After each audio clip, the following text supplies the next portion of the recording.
সূর্য উর্মিকে call দিয়ে জানতে পারে যে দীপা মুম্বাইতে আছে। এই কথা শুনে সূর্য বুঝতে পারে ওই বিগ বং রেস্টুরেন্টের এইচডি আর কেউ না, আসলে সে দীপা। অন্যদিকে সাক্ষ্যদীপ দীপাকে বলে, আমার প্রিন্সেস অনেক দিন পর বাড়ি ফিরছে, তাই আমি চাই ওকে কিছু ভালো মন্দ রান্না করে খাওয়াতে। তাই আমি চাই যে সে রান্নাটা তুমি করো, কারণ আসলে আপনি যে রান্নাটা করেন সেই রান্নাটা আমার প্রিন্সেসের খুব ভালো লাগে, সে খুব তৃপ্তি নিয়ে খায়।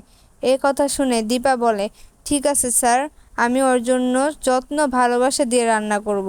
এরপর সাক্ষ্যদীপ একটা গান গাইতে গাইতে যায়, যে গান দীপা গেয়ে সোনা রূপাকে ঘুম পাড়াতো। তখন দীপা অস্থির হয়ে বলে, স্যার এই গানটা আপনি কি করে জানেন? তখন সাক্ষ্যদীপ বলে, আমি যখন অসুস্থ ছিলাম আমার ঘুম আসতো না, তখন আমার মেয়ে এই গান গেয়ে আমাকে ঘুম পাড়াতো। এই কথা শুনে তো রূপা অবাক হয়ে যায়।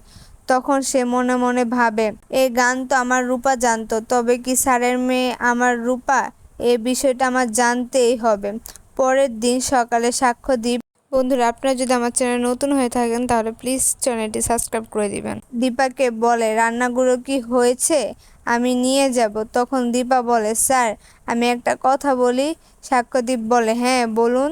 দীপা বলে, আমি কি একবার আপনার মেয়ের কাছে যেতে পারি? তখন সাক্ষ্যদীপ বলে, হ্যাঁ গেলে তো ভালোই হয়, ও তো আপনার সাথে আলাপ করতে চেয়েছিল।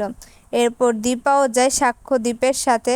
সাক্ষ্যদীপ বাসায় গিয়ে রূপাকে বলে, প্রিন্সেস তোমার সাথে একজন আলাপ করতে এসেছে। তখন রূপা বলে, কে বাবা?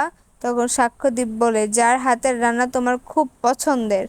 দীপা মেয়েটিকে দেখে বলে, এই মেয়েকে কেন আমার এত চিনা চিনা লাগছে, কেন মনে হচ্ছে এই মেয়েটা আমার খুব আপন। তখনই রূপা বলে, জানেন আন্টি, তোমার হাতের রান্না আমার খুব ভালো লাগে, কেমন জানি মা মা স্বাদ পাই তোমার রান্না থেকে। আর আমি তো তোমাকে দেখতে পাই না, কিন্তু তোমার গলাটা তো শুনতে পারবো। তখন রূপা মনে মনে বলে, আহারে এত সুন্দর মেয়ে চোখে কিছু দেখতে পায় না। তারপর দীপা বলে, আজকে আমি তোমাকে নিজের হাতে খাইয়ে দিব। এ বলে দীপা রূপাকে নিজের হাতে খাইয়ে দেয়। আর দীপার হাতের ছোঁয়া পেয়ে রূপা মনে মনে বলে, এই ছোঁয়া তো আমার খুব চেনা, এটা তো আমার মায়ের হাতের ছোঁয়া। তবে কি উনি আমার মা? আমার মা কি বেঁচে আছে? তো বন্ধুরা আপনাদের কি মনে হয় তা অবশ্যই কমেন্ট করে জানাবেন।